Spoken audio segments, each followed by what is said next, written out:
Hey guys, I want to talk to you about a topic that can sometimes be a little uncomfortable.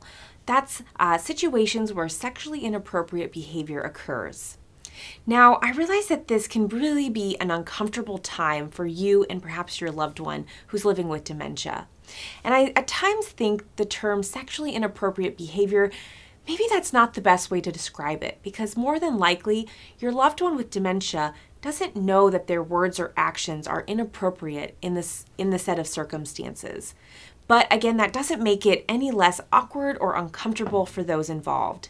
So I want to provide some tips on how you can react to those situations, but also some tips on how to be proactive to hopefully prevent those situations from occurring.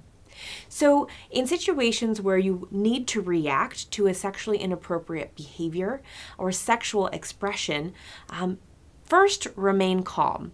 It's important to ensure that you're not getting too worked up, but that you respond with a firm response. So you could say something to the effect of, "No, I don't like that," or "No, don't say that," or "No, that is not right."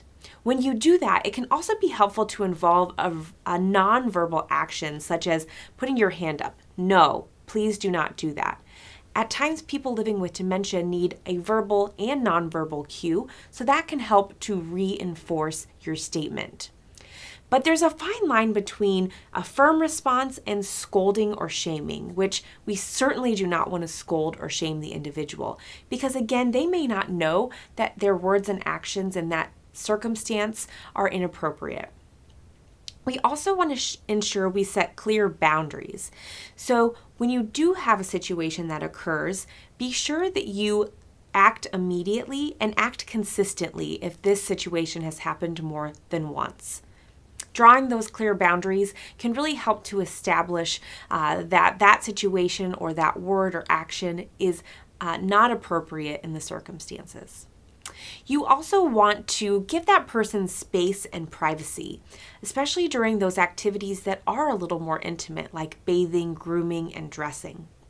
And you don't want to jump to conclusions because there might be an underlying medical issue or challenge that the person is having. So for instance, if they're kind of scratching around their private areas, it may be that they have a UTI, a urinary tract infection, or maybe there is a rash that they're experiencing, or even just uncomfortable clothing. I know when I'm uncomfortable in my clothing, an itchy sweater, that can be really just uncomfortable.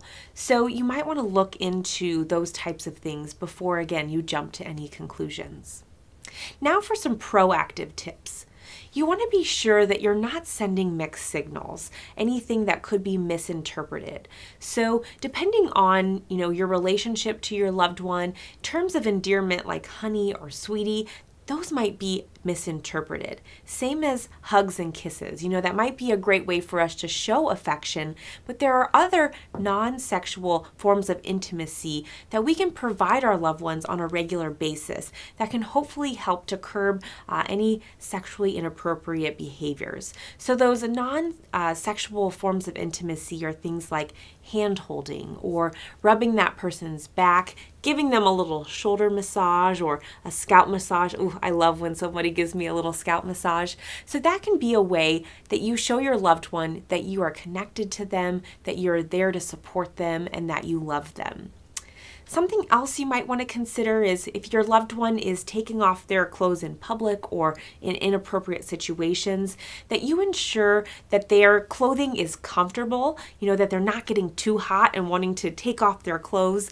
You might also opt for a little more challenging clothing to remove during outings, like overalls, or make sure that there's a belt with their jeans. Just a little more challenging to take off. So that might be a way you can prevent those types of inappropriate behaviors. You might also, during those more intimate activities like bathing, grooming, those types of things, to provide extra space and extra privacy. I have a whole tips video on privacy during bathing, so I hope you check that out.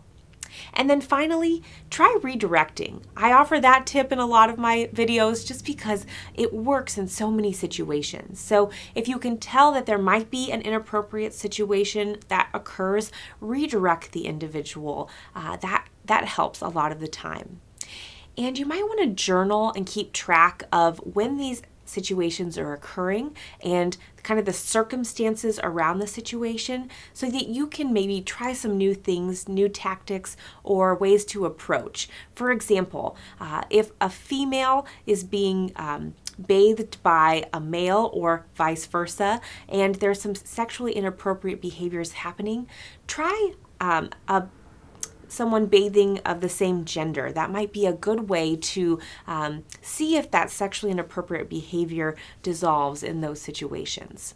So I know again that these can be challenging situations when your loved one says something or does something that is not appropriate in the time. But do remember, we all as humans have a longing for connection, for intimacy, companionship.